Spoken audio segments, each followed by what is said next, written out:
Question. À qui appartient un fleuve? Appartient-il aux gens qui vivent là où il prend sa source ou là où il se jette? Diviser des terres, c'est facile, il suffit de tracer une frontière. Mais les fleuves peuvent traverser plusieurs pays, ce qui rend la question de leur propriété beaucoup plus complexe. La première guerre de l'eau répertoriée de l'histoire a eu lieu en 2400 avant Jésus-Christ entre les cités-états de Lagash et d'Umma en Mésopotamie. Lagash était une civilisation prospère grâce à l'agriculture, ce qui rendait le fleuve Tigre extrêmement important pour elle. Mais Umma essaya à plusieurs reprises de détourner l'eau d'une manière qui l'avantagerait elle. Après des décennies de guerre pour le contrôle du fleuve, Umma finalement brisa une digue de Lagash sur le fleuve pendant la saison des crues, ensevelissant la ville sous les eaux. Allez-y, prenez maintenant toute l'eau que vous voulez, semblait-elle dire. Plus de 4000 ans plus tard, nous n'avons pas tiré les leçons de ces histoires anciennes et la question reste la même. À qui appartient un fleuve? Allez, on se retrouve pour plus d'infos dans un monde décidément sur le fil. Le Nil est de loin le plus long fleuve d'Afrique. Il est composé de deux confluents, le Nil bleu et le Nil blanc. Le Nil blanc prend sa source au lac Victoria, puis coule vers le nord à travers l'Ouganda et le Soudan du Sud. Le Nil bleu, lui, prend sa source au lac Tana en Éthiopie, puis rejoint le Nil blanc dans la capitale soudanaise, Khartoum.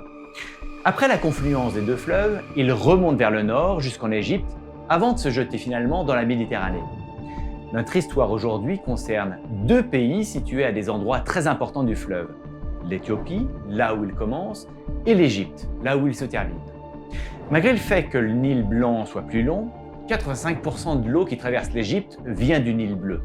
Cela représente près de 84 milliards de mètres cubes d'eau qui passent chaque année par l'Éthiopie, pour la plupart inexploités. Vous vous rendez compte du potentiel perdu que cela représente? Le gouvernement éthiopien, lui, le sait très bien. Et c'est pourquoi il a lancé en 2011 le projet du grand barrage de la Renaissance éthiopienne. Le plus grand barrage de l'histoire africaine, avec le potentiel d'apporter l'électricité à des millions de personnes. Il y avait cependant un problème. Ce barrage était si grand que remplir le réservoir à pleine capacité nécessiterait de ralentir le débit du fleuve. Et je veux dire, vraiment beaucoup. Et à quoi cela nuit-il? Bien sûr à l'Égypte. Cette nation nord-africaine dépend fortement du débit régulier du Nil pour son agriculture.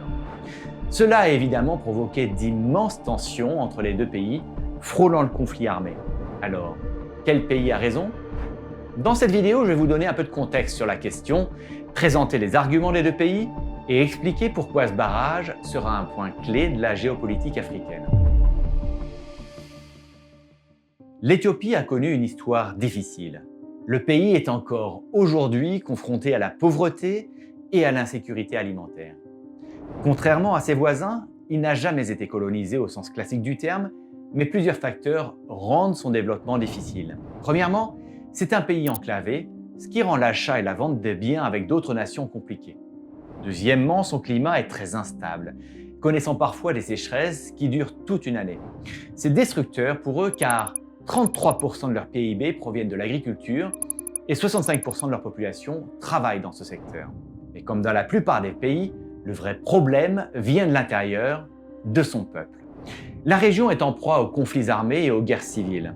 Récemment encore, entre 2020 et 2022, l'Éthiopie a traversé la guerre la plus meurtrière du XXIe siècle. Une lutte de pouvoir entre les dirigeants locaux de la région du Tigré et le gouvernement éthiopien a déclenché une guerre civile de 2 ans. Dans ce conflit, probablement jusqu'à 600 000 personnes, voire plus, ont perdu la vie. Beaucoup d'entre elles à cause de la famine. La guerre civile a pris fin en novembre 2022, après qu'aucun des deux camps n'a réussi à l'emporter et que la crise humanitaire est devenue trop catastrophique pour être ignorée. Mais cette paix repose sur des bases fragiles et les problèmes qui frappent l'Éthiopie demeurent. Un Éthiopien sur 5 connaît encore l'insécurité alimentaire et dépend de l'aide.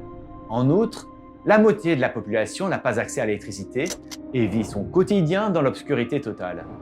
Pourquoi tous ces chiffres sont-ils importants pour notre sujet du jour, me direz-vous? Eh bien parce que le projet du grand barrage de la Renaissance éthiopienne représente un nouvel espoir pour le peuple éthiopien. Une fois pleinement opérationnel, le barrage générera environ 15 800 gigawattheures d'électricité par an. Non seulement cela suffit à alimenter la moitié des 130 millions d'Éthiopiens qui vivent sans électricité, mais l'énergie excédentaire pourra être vendue aux États voisins. Plus que jamais, l'Éthiopie a la possibilité de s'imposer comme une superpuissance africaine, de dynamiser son économie et d'offrir à son peuple une vie meilleure, la vie qu'il mérite. Et c'est un énorme pari pour le gouvernement éthiopien, car la construction du barrage lui a coûté 5 milliards de dollars, une bonne part de son PIB. Alors, qu'est-ce qu'il y a à redire? Vous voyez, la géopolitique a tendance à fonctionner comme un jeu à somme nulle. Quand un pays gagne quelque chose de grand, un autre perd souvent quelque chose de tout aussi grand en retour, ce qui nous amène à l'autre versant de ce conflit. Voici une carte de l'Égypte, un grand pays d'Afrique du Nord avec une économie solide. Et voici une image de l'Égypte vue par satellite. Et enfin, voici l'Égypte de nuit. Vous devriez commencer à voir le tableau que je suis en train de peindre. Il n'y a pas de mots pour décrire à quel point le Nil est important pour l'Égypte, mais je vais quand même essayer d'en trouver un. Voyons voir. Existentiel. Tout au long de leur histoire, les Égyptiens n'ont jamais été séparés du Nil. En remontant à l'Antiquité, la mythologie égyptienne avait même un dieu qui personnifiait ce fleuve. Et on comprend facilement pourquoi. L'Égypte est un désert à 96%. La majeure partie du pays est pratiquement inhabitable. En conséquence, leur civilisation s'est formée autour des bassins fertiles du Nil. 90% de l'eau utilisée par l'Égypte provient directement du fleuve et la plupart sert à l'irrigation. L'Égypte possède également 2 barrages hydroélectriques sur le Nil. Le haut barrage d'Aswan, qui était auparavant le plus grand barrage d'Afrique, et le vieux barrage d'Aswan, son partenaire plus ancien et plus petit. Ensemble, ils génèrent environ 11 000 gigawatts-heure d'énergie. Donc, pendant que l'Éthiopie remplit son réservoir au maximum, la quantité d'eau qui coule à travers l'Égypte va être considérablement affectée. Vous vous dites peut-être, à quel point cela peut-il être grave? Ils vont juste remplir le réservoir et puis tout redeviendra normal. Mais ce n'est pas si simple. Moins d'eau signifie des terres moins fertiles. L'agriculture représente actuellement plus de 10% du PIB du pays, mais surtout à l'emploi presque 20% de sa population. Avec un taux de chômage des jeunes atteignant la barre impressionnante de presque 20%, l'Égypte ne peut pas se permettre un secteur agricole plus petit qui rendrait encore plus difficile pour les jeunes de trouver un emploi. Et vous savez ce que font les jeunes insatisfaits? Eh bien, demandez à la population du Népal, du Bangladesh, de l'Indonésie, du Sri Lanka, des Maldives, du Timor-Leste, etc. Ils mettent le feu. On parle d'une nation qui a mis fin à l'administration de Hosni Moubarak et à une dictature vieille de 59 ans en seulement 2 semaines et 3 jours en 2011. S'ils l'ont fait une fois, eh bien on peut bien imaginer qu'ils peuvent recommencer. L'Égypte est donc elle aussi dans une position difficile et son attitude envers le barrage éthiopien en témoigne. Abdel Fattah el-Sisi, le président égyptien, a clairement déclaré qu'ils ne resteront pas les bras croisés, tandis que le barrage affecte le flux d'eau dans son pays. Donc, nous n'exagérons pas en disant que c'est une question de vie ou de mort. Maintenant que nous connaissons le contexte et pourquoi le barrage est si important pour les deux camps, il faut aborder une question évidente. Si l'Éthiopie disposait d'une source d'énergie aussi vaste et inexploitée à portée de main, pourquoi n'en a-t-elle pas profité plus tôt? Et pourquoi l'Égypte se sent-elle aussi légitime à revendiquer toute l'eau du Nil? Comme une partie des problèmes dans le tiers-monde, cela remonte à une chose, le colonialisme. En 1902, la Grande-Bretagne signe un accord avec l'Éthiopie qui lui interdit de gêner le flux du Nil de quelque manière que ce soit. Pourquoi? Parce que l'Égypte est déjà sous occupation britannique à ce moment-là et que la Grande-Bretagne a des ambitions coloniales pour la région. Un sujet plus riche et plus productif sera certainement rentable à l'avenir. Cette intention devient encore plus évidente lorsque la Grande-Bretagne prend officiellement le contrôle de l'Égypte et que les deux pays signent un accord, l'accord anglo-égyptien de 1929. Dans cet accord, l'Égypte se voit garantir 48 milliards de mètres cubes d'eau du Nil et le Soudan environ 4 milliards de mètres cubes. Encore plus inquiétant, l'Égypte se voit accorder le pouvoir de veto sur tout projet pouvant être construit sur le Nil par d'autres pays. Encore une fois, pourquoi la Grande-Bretagne tient-elle tant à ce que l'Égypte contrôle le Nil? Eh bien à cause du coton.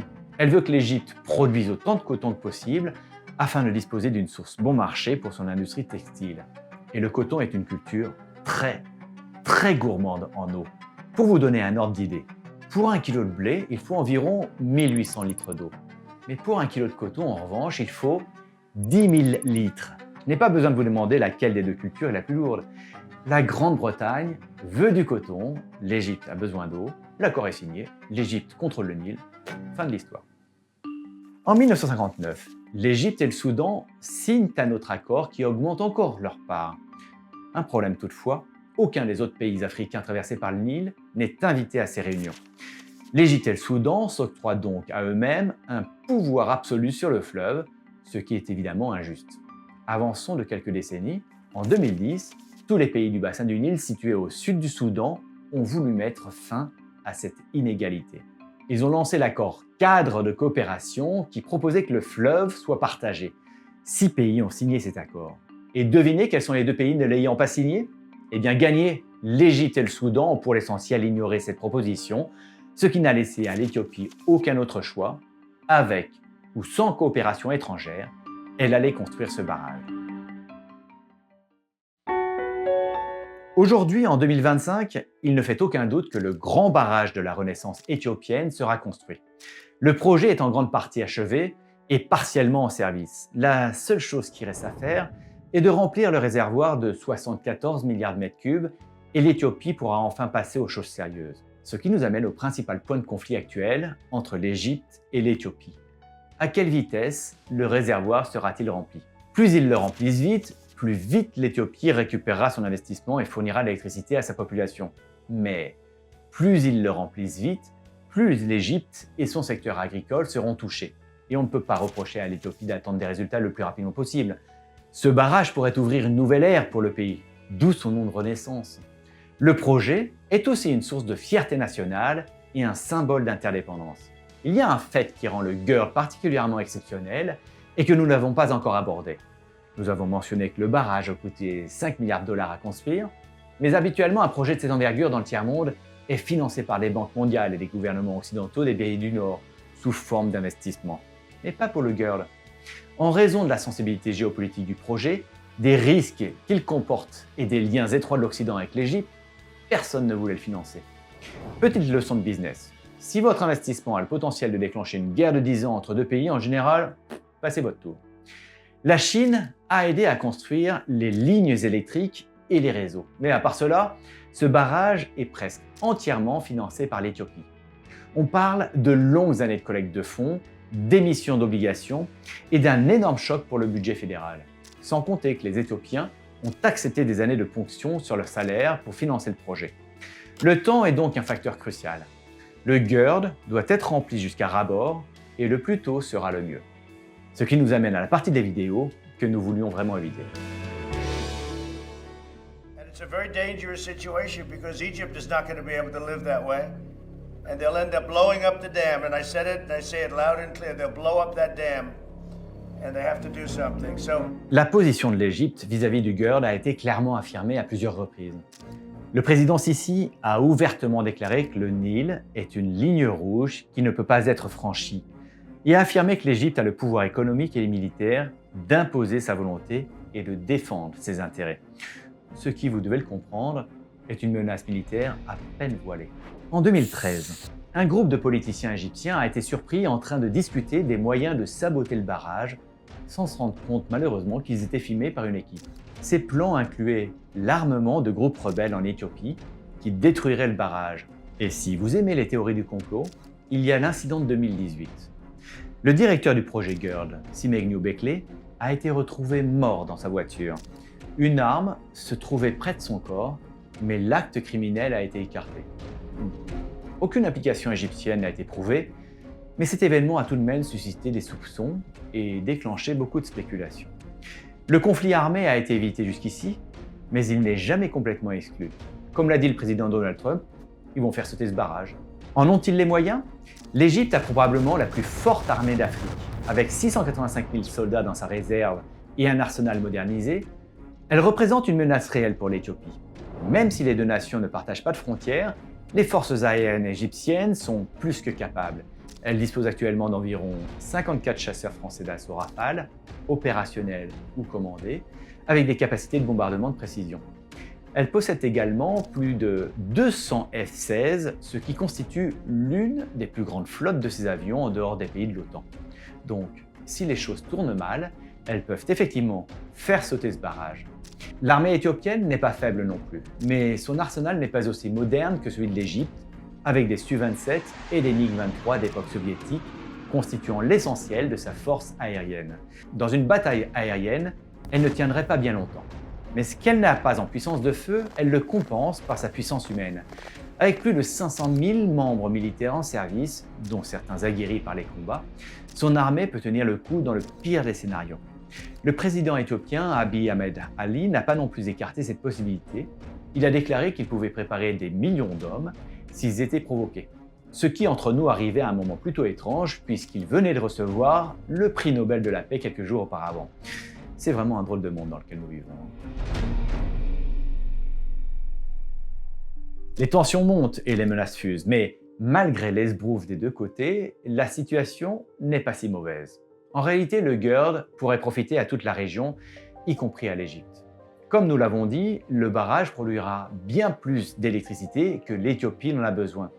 Et les responsables, en signe de bonne volonté, ont déclaré que les pays du bassin du Nil seraient prioritaires lorsque l'exportation d'électricité commencera.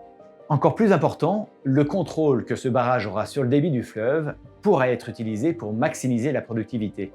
Ils pourront augmenter le débit pendant les années de sécheresse pour fournir plus d'eau lorsque c'est nécessaire, ou bien diminuer le débit pendant les années de crue pour maîtriser les catastrophes naturelles et gaspiller moins d'eau douce. Et un scénario dans lequel le remplissage du réservoir se fait d'une manière qui ne nuit à personne est possible. Et j'en suis sûr. Et d'après vous, comment puis-je en être aussi sûr ? Eh bien, nous avons un retournement de situation. En 2025, le grand barrage de la Renaissance éthiopienne est rempli. Alors c'était quoi tout ce Eh bien, pendant que tout ce drame se jouait, l'Éthiopie remplissait discrètement le barrage. Elle a commencé en 2020, pendant la saison des pluies, pour que personne ne soit affecté. Elle a rempli environ 5 milliards de mètres cubes du réservoir, pouvant en contenir 74. Donc environ 7% du barrage sont remplis. Jusqu'ici, tout va bien. Elle a répété l'opération 4 fois de plus, une fois par an, jusqu'à ce que le barrage atteigne sa pleine capacité opérationnelle. Est-elle en guerre avec l'Égypte ? Eh bien non. Comme vous le voyez, le problème n'a jamais été l'eau en elle-même. C'était le contrôle que le GERD donnerait à l'Éthiopie sur l'Égypte et sur sa stabilité économique. L'Égypte craint que l'Éthiopie ne réduise le débit pendant les années de sécheresse, ce qui serait catastrophique. Elle ne fait tout simplement pas confiance à un rival régional historique avec autant de pouvoir. Et en outre, le barrage retient désormais 74 milliards de mètres cubes d'eau au-dessus de la tête de l'Égypte. Je ne vous ai pas parlé de la vieille histoire de Lagash et Douma juste pour gonfler la durée de la vidéo. L'Éthiopie a désormais la capacité de provoquer des crues massives en Égypte, directement ou indirectement. Et vu l'histoire de l'Égypte, marquée par les conflits, l'idée qu'un groupe rebelle fasse exploser le barrage en geste d'hostilité envers le gouvernement n'est pas impossible. Ce qui serait très difficile à gérer pour l'Égypte. La gestion du barrage et de son eau sera donc un processus qui exigera une confiance mutuelle entre les deux pays, ce qui à l'heure actuelle n'existe absolument pas. Jusqu'ici, nous avons réussi à ne mentionner qu'un seul acteur clé de ce conflit. Mais entre l'Égypte et l'Éthiopie se trouve un pays qui, actuellement, lutte avec ses autres problèmes. Avec une population de 50 millions d'habitants, le Soudan est une puissance régionale clé. Mais ces dernières années, il a été frappé par des luttes internes pour le pouvoir, une inflation extrêmement élevée et des pénuries de biens essentiels. Ils sont donc trop occupés par leurs propres problèmes. Mais que pense-t-il du GERD ? Le Soudan, pendant la plus grande partie de son histoire, s'est rangé du côté de son voisin du Nord car cela l'arrangeait. Ses liens étroits avec l'Égypte lui garantissaient plus d'eau du Nil et un allié politique. Mais malgré cette histoire, le Soudan a servi de médiateur entre les deux pays et n'est pas opposé au projet GERD. C'est parce que son gouvernement sait très bien que le barrage lui serait bénéfique. Sa position le long du Nil rend le Soudan vulnérable aux crues extrêmes. Le Nil bleu est responsable de la plupart de ces inondations. Entre 2017 et 2021 seulement, près de 400 000 personnes ont été affectées chaque année par les crues. Au moment où j'écris cette vidéo, une inondation qui a commencé en 2024 est toujours en cours. Plus de 68 personnes ont perdu la vie et plus de 12 000 maisons ont été endommagées. Le pays n'a pas les moyens de contrôler les crues avec des canaux comme l'Égypte ou de construire des barrages comme l'Éthiopie, ce qui rend ce problème difficile à gérer. En coopération avec l'Éthiopie, le Soudan peut utiliser le GERD comme système de prévention des inondations et l'électricité excédentaire produite par le barrage peut être exportée pour fournir une énergie stable et bon marché à des millions de Soudanais. Nous avons posé une question générale. À qui appartient un fleuve? Mais nous n'y avons pas encore répondu de façon concrète. Voici notre réponse. Nous n'en savons rien. Nous avons concentré la vidéo sur l'Égypte et l'Éthiopie, mais ce problème est universel et plusieurs autres nations sont confrontées à des situations similaires. Le Pakistan et l'Inde en sont un parfait exemple, s'opposant au sujet du contrôle du fleuve Indus. Les barrages indiens sur le système fluvial dans la région du Cachemire n'ont fait qu'alimenter des relations diplomatiques agressives et des conflits armés entre ces pays. Le Bangladesh et pratiquement toute l'Asie du Sud-Est sont également touchés par des problèmes similaires. La Chine contrôle presque entièrement les fleuves Brahmapoutre et Mekong avec plus de 30 barrages construits, ce qui, évidemment, donne aux nations de l'Asie du Sud-Est un sentiment d'insécurité. Aucun grand conflit armé pour des droits sur les fleuves n'a éclaté dans l'histoire moderne, mais son impact sur la géopolitique est indéniable. Donc, apparemment, les conflits autour des fleuves ne se résolvent pas, on apprend juste à vivre avec. Après tous ces millénaires que l'on vient de couvrir ensemble, où en sommes-nous aujourd'hui? Pour l'instant, l'Égypte et l'Éthiopie sont dans une impasse inconfortable. Le 9 septembre, l'Éthiopie a officiellement inauguré le grand barrage de la Renaissance éthiopienne, marquant son achèvement et une victoire symbolique. Le gouvernement égyptien se sent menacé à l'idée qu'un fleuve, tellement indissociable de son peuple, de son histoire et de sa culture, soit désormais principalement contrôlé par une nation située à 2000 km de là. Pour eux, ce n'est pas fini. Soutenu par les États-Unis et Donald Trump, le président Sisi a déclaré que la sécurité hydrique de l'Égypte est une question existentielle et a rejeté toute mesure unilatérale sur le Nil jusqu'ici. Trump, comme toujours, ne comprend pas vraiment ce qui s'y passe. Il pense que l'Éthiopie a bloqué le débit du Nil, ce qui est assez cocasse. Mais comme toujours, il soutient l'Égypte en raison de relations personnelles. S'il est géré correctement, le grand barrage de la Renaissance éthiopienne a le potentiel de bénéficier à toute l'Afrique. Une énergie bon marché et propre, le contrôle des inondations, la gestion des sécheresses. Tous les avantages que ce projet offre peuvent être partagés entre les pays concernés. Mais pour que cela arrive et pour que l'Afrique prospère, il y a besoin de transparence, de confiance mutuelle et surtout de coopération. Sans ces éléments, cette question restera une source d'instabilité et la possibilité d'un conflit armé continuera de planer sur la région. J'espère naturellement du fond du cœur qu'on n'en arrivera jamais là. Merci d'avoir regardé cette vidéo, j'espère que vous en avez retiré quelque chose. Vous savez, Sur le Fil est une chaîne entièrement indépendante et autofinancée. Alors, vraiment, n'hésitez pas à nous soutenir en aimant la vidéo, bien sûr, si vous l'avez aimée, et en vous abonnant à la chaîne. Vous pouvez même me payer un café, vous trouverez le lien dans la description. Nous espérons couvrir davantage de sujets géopolitiques avec le plus d'objectivité possible. Restez branchés d'ici là. Merci et à bientôt.